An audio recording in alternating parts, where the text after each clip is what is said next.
So here I have a couple of cooperative decks. Their goal together is to get as many shots in one battle as possible. A couple of the decks I didn't use because it would take way too long. This is the dark side one. I can't even show it on Gemp because due to the 51 Cloud City Sabacs, it doesn't even show up on the screen properly. There's all sorts of graphic glitches, but this actually isn't that dissimilar to the one I end up using, but it's critical to have Yees in the deck for this to work. The objective has to be Shadow Collective, which means you have to play out this site. And then a dangerous time is not necessary. Defensive fire is pretty necessary. A dangerous time is not so necessary, but it helps the light side set up a little bit quicker. And yeah, we do need reactor terminals to send stuff back. So anyways, that's the dark side deck. And the light side deck is here. It actually doesn't matter which Destiny 3 weapons are used as long as there's a bunch of Destiny 3 weapons. So just for yucks, I chose Seekers and Grenades. You need some kind of character for the light side in order for it to battle, so I figure I might as well use the Qui-Gon. In fact, that's kind of the reason I did this whole deck, was to see how much I could use as text in one battle. So if he's alone, you add 1 to your total battle destiny for each weapon destiny draw that occurred during that battle. So we're going to see how much I can add to my battle destiny just from Qui-Gon. That's the goal here.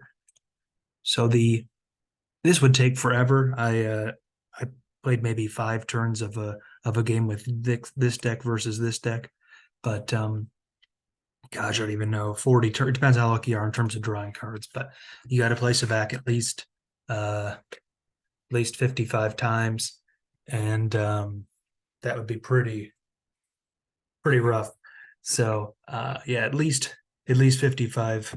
Well, not 55 turns. I guess it would be at a bare minimum. It would be 23 turns, but I'm trying to think if there's any way you could get out what you needed as the dark side before you start filling your deck with the wrong stuff. Anyways, these are the decks I didn't use.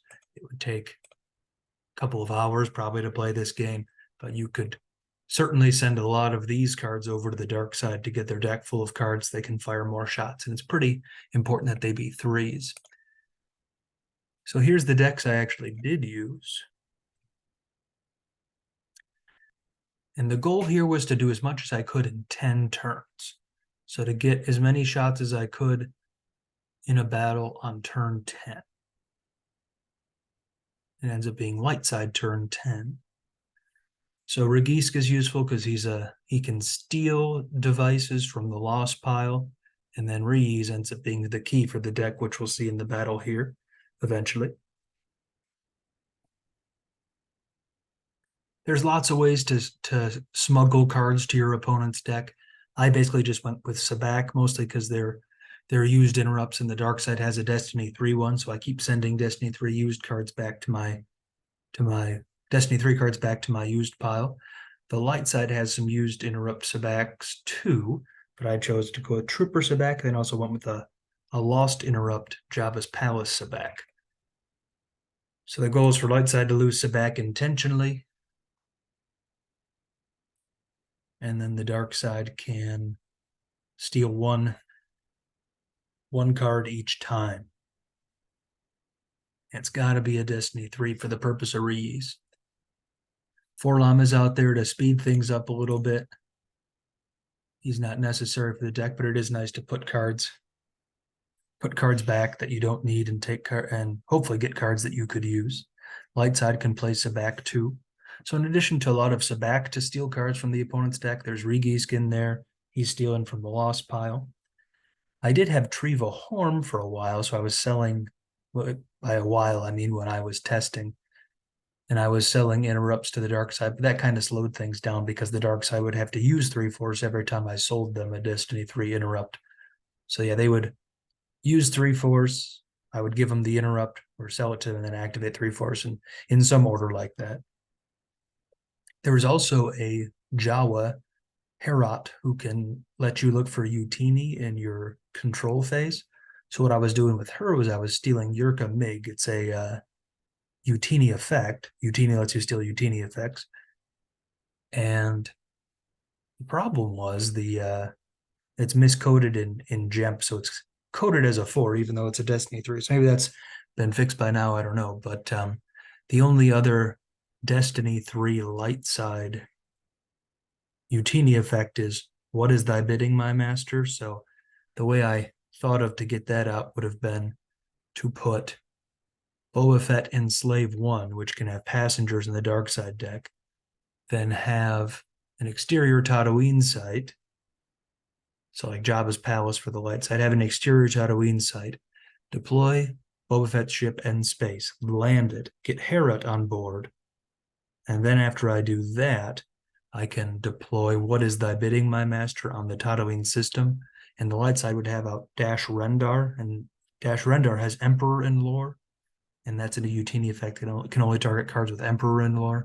So anyways, it was this whole convoluted thing to get Jawa up in space, to steal Utini effects with Utini. But since Utini was a Destiny 4 interrupt, and it's very important to have as many 3s in the deck as possible, I said forget it with that. It was just too convoluted. Maybe if Yurka Mig was working properly, I would have done it. So lots of Sabak. Hiding in the garbage is nice here because I can use a Dangerous Time with the Dark. By the way, I'm playing both decks here. If you haven't seen other videos like this with the Cooperative decks, the goal is to get them to work together to achieve a silly result. But I play a Dangerous Time to get the force pile the way I want it. Then I use Hiding in the Garbage, which lets me activate force until I get the named card type. And since I was the player as the dark side who sorted the force pile, I know exactly what's coming. So I'm able to send the concussion grenades and whatnot back into my deck and pull the interrupts. So the concussion grenades can be used for Sabak. So Maul comes out. His text is going to be important later. Reactor terminals out. Of course, I haven't actually done Hiding in the Garbage yet. I want to get as many cards in the force pile as possible.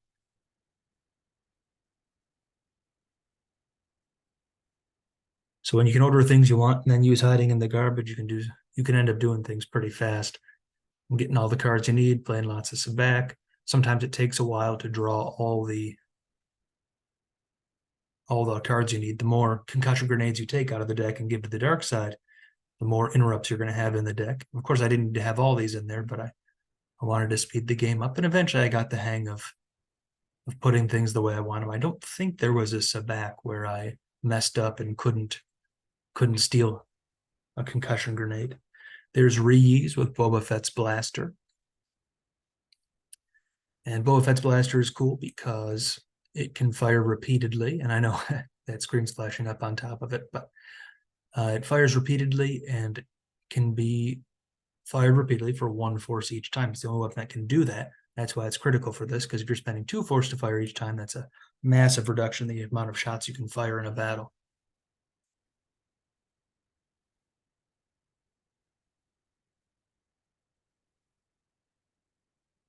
So we're just doing tons and tons of Sabaks, some retrieval, because we want to make sure that Darkseid doesn't have any cards in his deck by the time turn 10, or in its lost pile, by the time turn 10 comes around. And we got to make sure Qui-Gon's alone, so Figrin Dan had to move away. I want a handful of interrupts, and I want a reserve deck full of concussion grenades. So after a while, Sabak gets pretty easy because the dark side has nothing but 3s, and the light side has pretty much nothing but 3s. So the dark side can basically draw 3 cards and get 9, and the light side can draw 2 cards and get 6. So it's not that hard to purposely lose Sabak as the light side. Dark side's drawing its hand up to make sure it's got everything it needs. Lots of Sabaks. And of course, they can recycle stuff back during any control phase.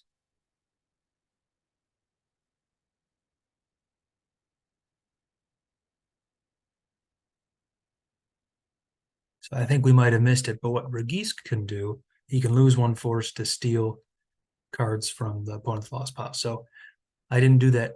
I must have done that at the beginning of the game. There were concussion grenades in the hand, so the concussion grenades get lost to a force drain. Regisk steals them, then the light side retrieves back those cards or other cards.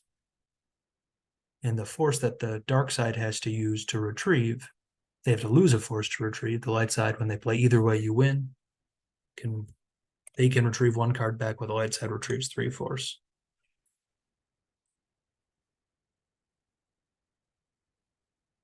But lots and lots of sabacc. I think it's kind of funny to have Qui-Gon in here in terms of playing all the. He's not the one actually playing the sabacc, but he's one of his quotes that I remember from the Phantom Menace is, "Whenever you gamble, my friend, eventually you lose." But I believe the dark side wins every single sabacc in this game. It's rigged, of course, but and I guess it's not really gambling if it's rigged. But a lot of people think sabacc is gambling. So light side is running out of cards as it should be, but they'll have enough to go down swinging.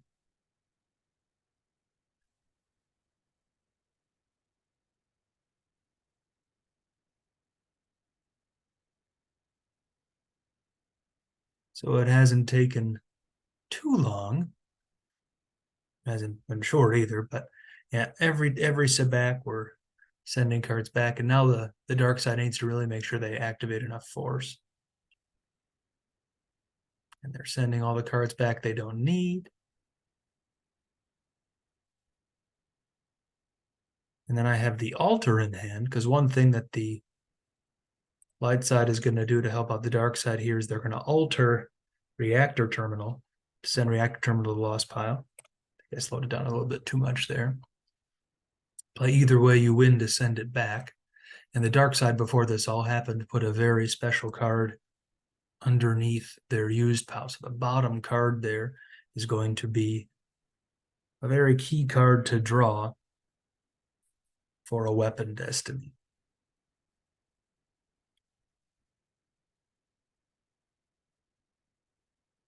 So light side just has a bunch of interrupts left. I believe I got rid of all of the cards to the dark side.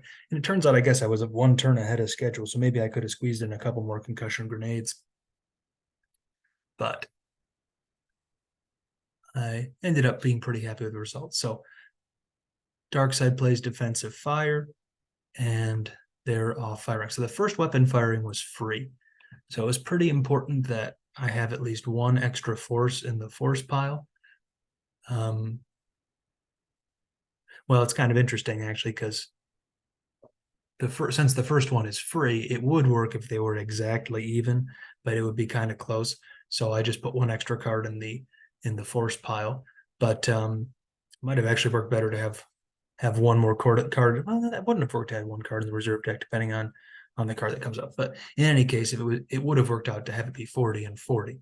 So Yees is his first shot was free. I was just gonna keep firing. We're gonna ignore his text for now. Every time I draw a 3, I can activate a force or do a couple other things, but there's no need to do that now because I want to fire all the shots I possibly can. And one of the nice things that it doesn't show up on the replay is that every time he draws a destiny, I'm passing on Maul's ability to add 1 to a just drawn blaster weapon destiny. So Yees is going to fire until the deck is gone. And once I get back to, let's speed it up as fast as it goes here. So we're just going to keep firing. It's going to keep being 3s. We're going to see, and I'm sure when this is recorded, it's going to be kind of choppy. But once I get towards the end of the reserve deck, we'll slow down a bit. And we got all these different 3s. So concussion grenades, Yees, extra copies of Yees, they're all in there to get these cards out faster.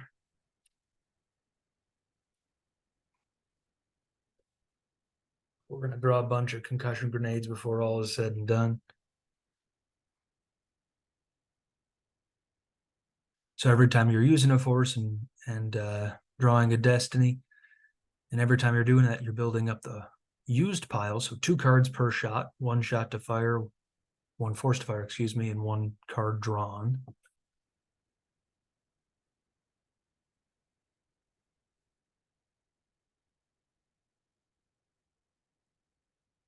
Dangerous time. I love that card in these cooperative decks because you can, I mean, it's shielded in the normal game nowadays, but allowing you to reorganize your opponent's force pile is very useful in all sorts of contexts.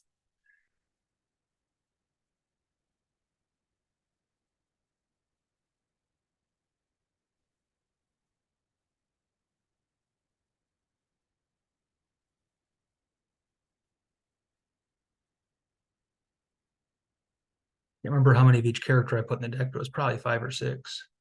All right, we'll slow it down a bit here. So we're getting down to the last few cards. Everything's been a 3 so far. And Qui-Gon's defense value, if you look in the left here, drawing all these 3s, his defense value is 7. So the very last card that I was able to put down with 4 LOM or Reactor Terminal, either one would work, is a 7. And Maul adds 1 to that to make it an 8. So Qui-Gon is finally hit. So we got this full used pile, 2 cards left. It would have been okay if we had 1. We need to definitely have 1 card left here. And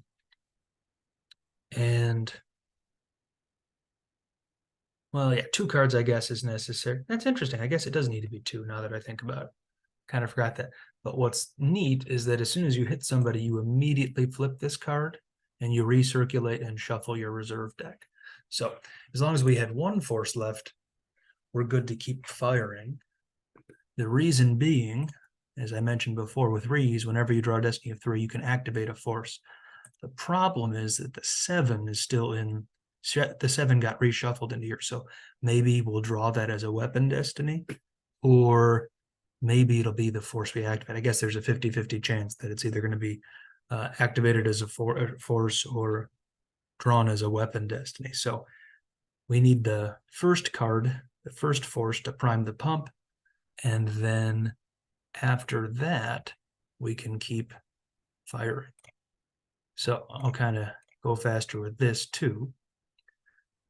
So he spends a force to fire. The weapon destiny allows him to activate another force to fire again, and so on and so forth.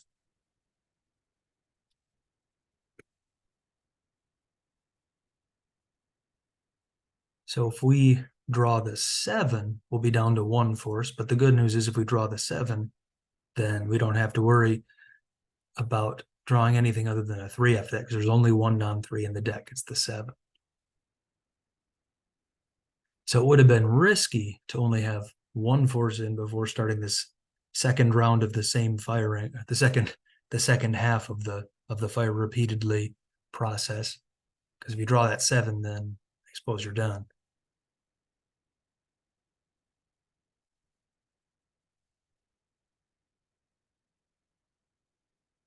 And yeah, you can keep firing repeatedly.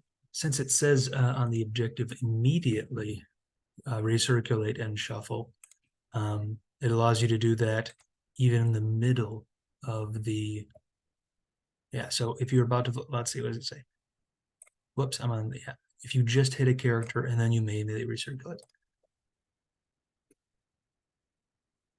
So you end up being able to use the same firing action. Unfortunately, you can't start a new firing action. So in original drafts of this deck, I was selling with Tree of Ahorm, the dark side.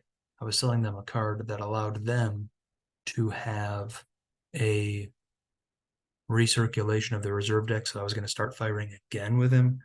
But unfortunately, it doesn't work that way. And so even though defensive fire says you can fire again, firing repeatedly counts as firing again. So usually each weapon can only fire once. If you play defensive fire with a card like, well, I don't know, like Dengar's Blaster Carbine, which only fires once, you can actually fire it. Well, that's probably not a good example. But defensive fire, I think with the original card, it can only fire once. So anyways, he ends up clearing out the deck, Yees does. And we'll slow things down here now. So he clears out the deck. I can activate one more force. Firing again with no destiny doesn't actually help me get Qui-Gon's battle destiny total up, but I did it anyways because it didn't really matter at that point. So if nothing else, I hope it was cool to see 82 cards in the used pile at one point.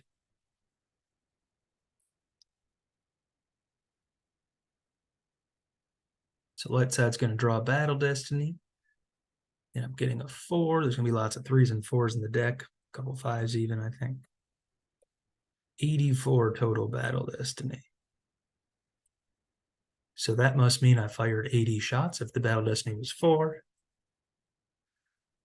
And then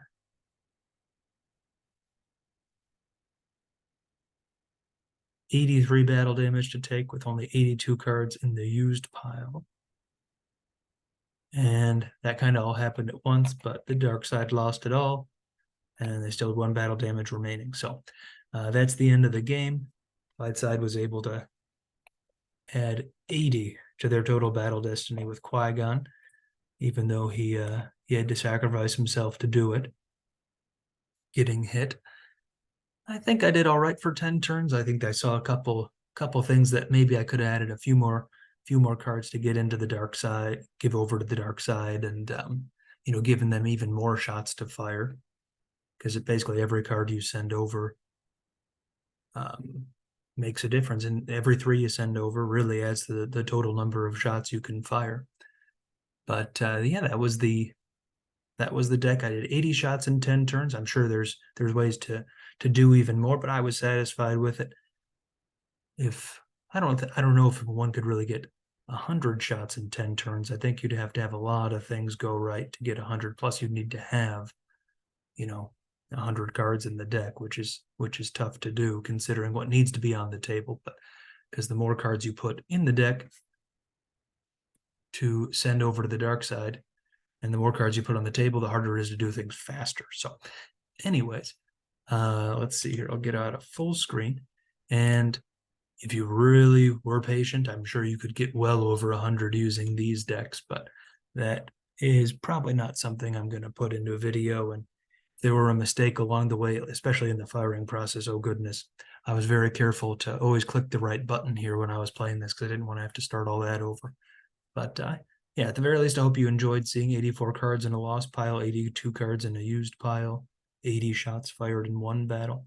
It's kind of weird, but I think it was kind of funny, and hopefully it was enjoyable. So if you enjoyed this video, or if you have comments on maybe ways to squeeze even more cards in for dark side in a reasonable window, 10 minutes or so, I hope you drop a comment. Thanks.